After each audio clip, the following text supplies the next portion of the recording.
Assalamualaikum warahmatullahi wabarakatuh. Perkenalkan, kami dari kelompok My Warung. Di sini kami akan mempresentasikan SKPL dari produk kami, yaitu aplikasi My Warung. Tapi sebelum itu, izinkan kami untuk memperkenalkan diri kami terlebih dahulu. Di sini pertama saya Ainur Hakim Maulida dengan NIM A11 2014 Jadi paus gitu. Katanya enggak. Perkenalkan, nama saya Firdausi Otsi dengan NIM A11 2022 14607. Perkenalkan, nama saya Mas Elvin Suryo dengan NIM A11 2022 14628. Perkenalkan, nama saya Hingga Diki Perdana dengan NIM A11 2022 14630. Perkenalkan, nama saya Muhammad Ramadan dengan NIM A11 2022 14590.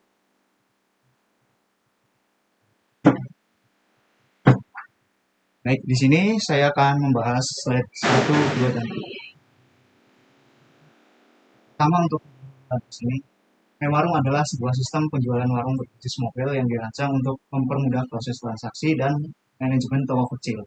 Dokumen ini merinci rencana pengembangan dan spesifikasi kebutuhan perangkat lunak dengan tujuan meningkatkan efisiensi pemesanan produk, pembayaran, dan laporan penjualan serta penjualan secara real time bagi pemilik maupun pengelola warung. Aplikasi My Warung ini dibangun menggunakan Flutter untuk tampilan antarmuka mobile, PHP sebagai lapisan backend, serta MySQL sebagai basis data. Fitur utama meliputi pembuatan akun, login, pemesanan produk, pembayaran, hingga pengelolaan katalog dan laporan penjualan all-in-one dalam satu platform terintegrasi yang responsif dan mudah digunakan. Lalu ada tujuan dan lingkup masalah. Aplikasi My Warung bertujuan mempermudah proses transaksi dan pemesanan produk secara real time, sehingga pengelola warung dapat mengelola kegiatan penjualan dengan efisien dan akurat. Selain itu, dokumen ini juga diharapkan menjadi panduan bagi tim pengembang untuk memastikan aplikasi My Warung memenuhi standar kualitas, keamanan, dan performa yang telah ditetapkan. Berikut adalah permasalahan yang diidentifikasi. 1. Tidak efisienan dalam penggunaan produk dan transaksi secara manual. 2. Kurangnya informasi ketersediaan stok barang secara real time. 3. Tidak adanya platform terintegrasi untuk pembeli, penjual, dan admin. Lalu selanjutnya akan dilanjutkan oleh rekan kami.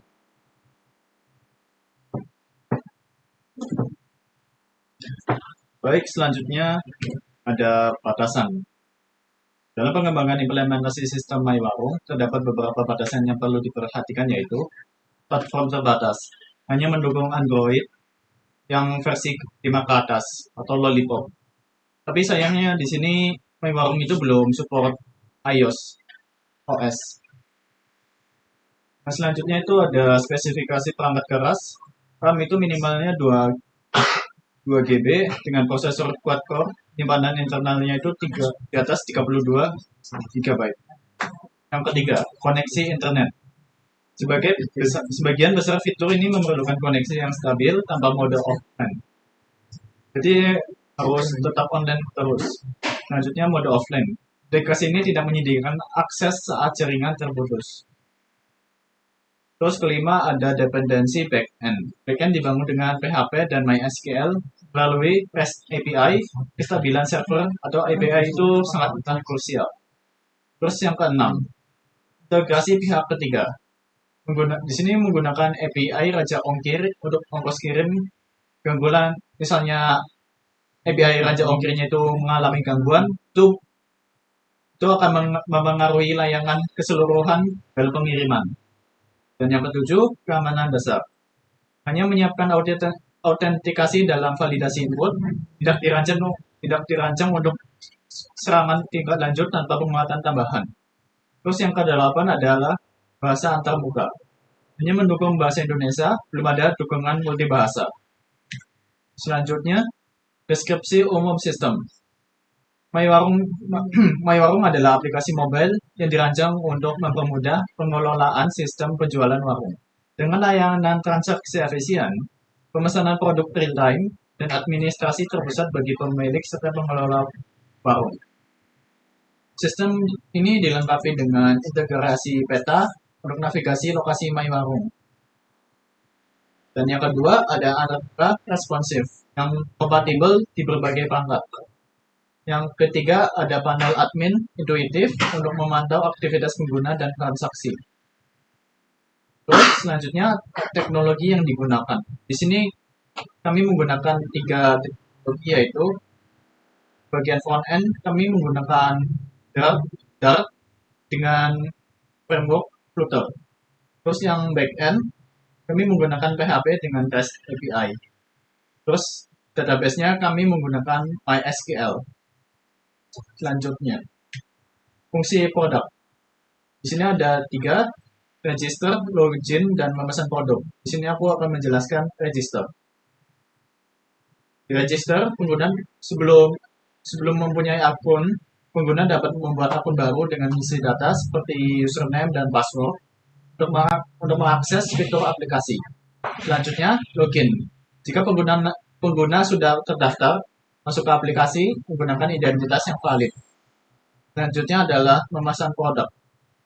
Di sini pembeli memilih item dari katalog, menambahkannya ke daftar pesanan dan mengatur detail pengirim. Nah, selanjutnya akan dilanjutkan sama rekan saya.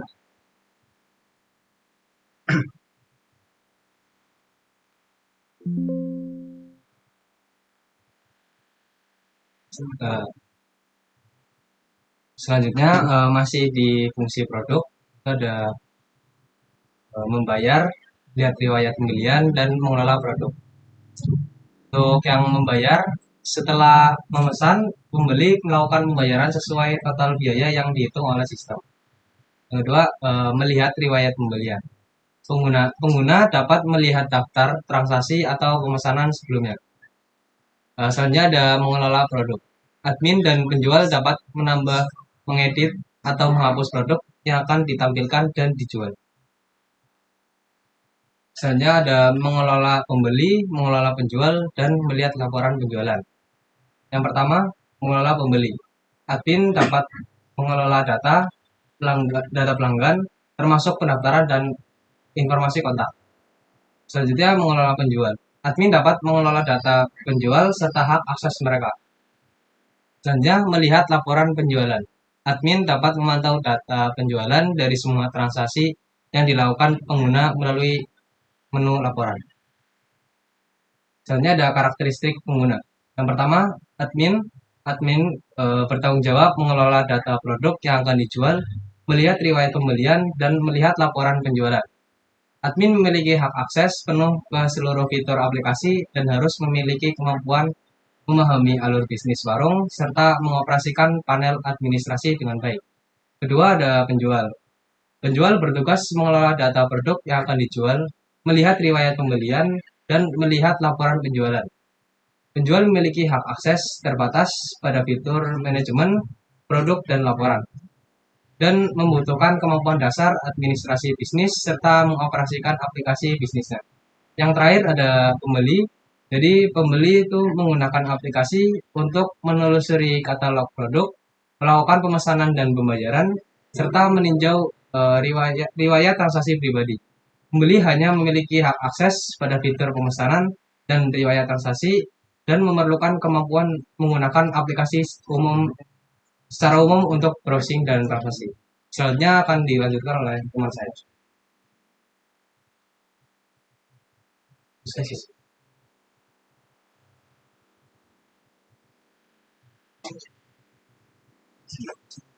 Oke, kemudian untuk use case diagram aplikasi kami, di sini di sini diagram use case aplikasi kami itu memiliki 3 buah aktor, yaitu pembeli, penjual, dan admin. Dimulai dari aktor pembeli terlebih dahulu, di mana pembeli itu pertama-tama akan melakukan sebuah login, yang kemudian itu dia bisa login dari data yang sebelumnya dia telah masukkan pada register. Kemudian setelah pembeli melakukan login, maka pembeli akan dapat memesan produk, kemudian dilanjutkan untuk pembayar dan juga melihat riwayat atas pembeliannya. Lalu untuk aktor penjual, eh, aktor penjual dan aktor admin ini memiliki aplikasi yang terpisah. Dan yang pertama yaitu sama seperti pembeli, aktor penjual pertama-tama yaitu melakukan login dari data yang telah diregister. Kemudian penjual selanjutnya dapat mengelola produk, melihat riwayat pembelian atas produk yang telah dibeli oleh pembeli, dan juga melihat laporan penjualannya. Kemudian untuk aktor admin di sini juga pertama-tama harus melakukan login. Kemudian admin juga dapat melakukan pengelolaan produk dari penjual. Admin juga dapat mengelola data pembeli, melihat riwayat pembelian dari para pembeli, kemudian melihat laporan penjualan dari setiap penjual, dan yang terakhir yaitu mengelola jual. Oke, selanjutnya itu bagian perencanaan antarmuka yang akan dilanjutkan oleh rekan saya.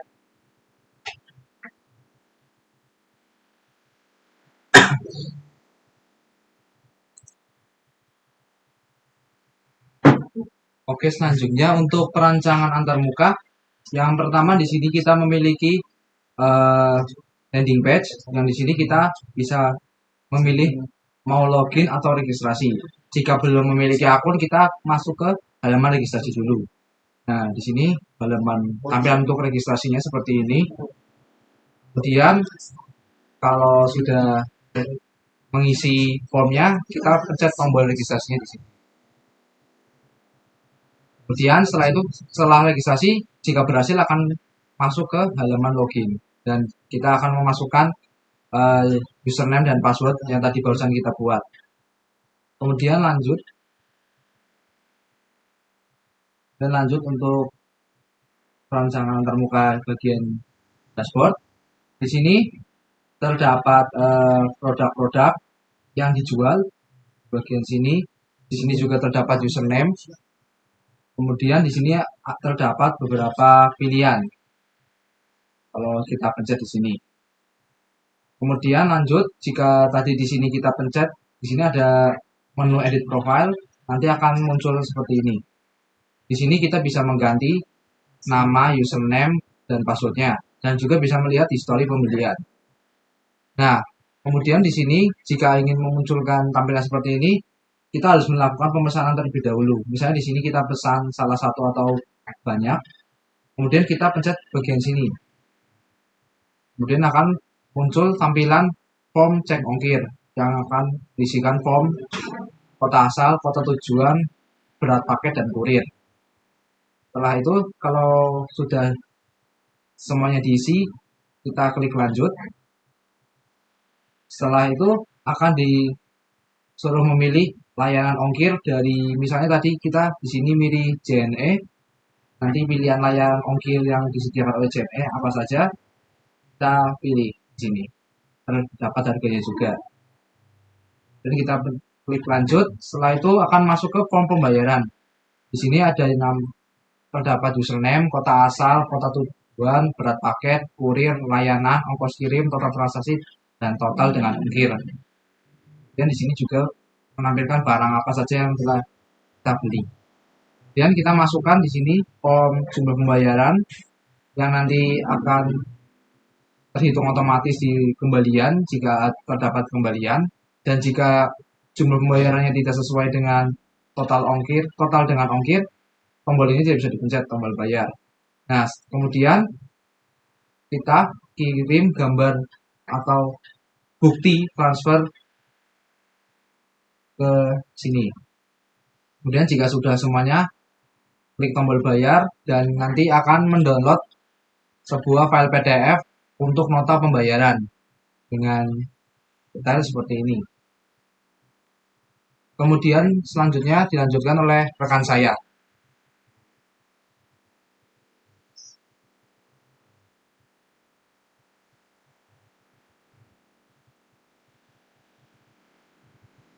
Oke, selanjutnya kebutuhan fungsional dan non fungsional dari aplikasi kami. Diawali dengan kebutuhan fungsionalnya terlebih dahulu, di mana aplikasi kami memiliki 6 kebutuhan fungsional utama. Yang diantaranya, yang pertama yaitu dapat menerima user ID dan password dari pengguna dan memvalidasinya, dapat melakukan pemesanan dan pembelian produk, melihat katalog produk, melakukan pembayaran, melakukan pengeditan data profile, dan yang terakhir, melihat riwayat transaksi atau riwayat pembelian. Kemudian, untuk kebutuhan non-fungsional dari aplikasi kami,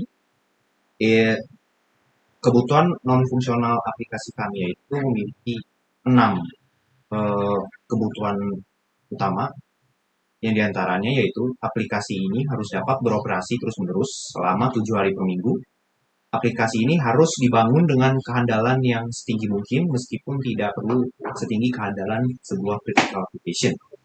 Kemudian aplikasi ini harus memiliki nilai ergonomi atau kenyamanan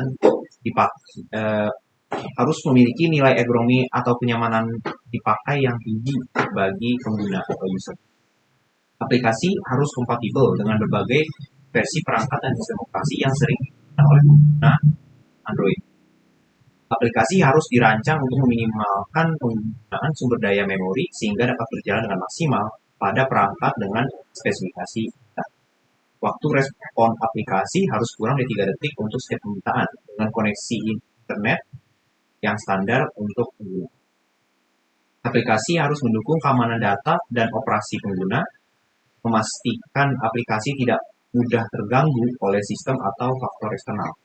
Aplikasi harus dilengkapi dengan keamanan seperti enkripsi data pengguna dan perlindungan terhadap ancaman cyber seperti SQL injection, cross-site scripting atau XSS. Dan yang terakhir, aplikasi harus mendukung bahasa Indonesia sebagai bahasa utamanya. Kemudian, untuk bagian selanjutnya akan dilanjutkan oleh rekan kami.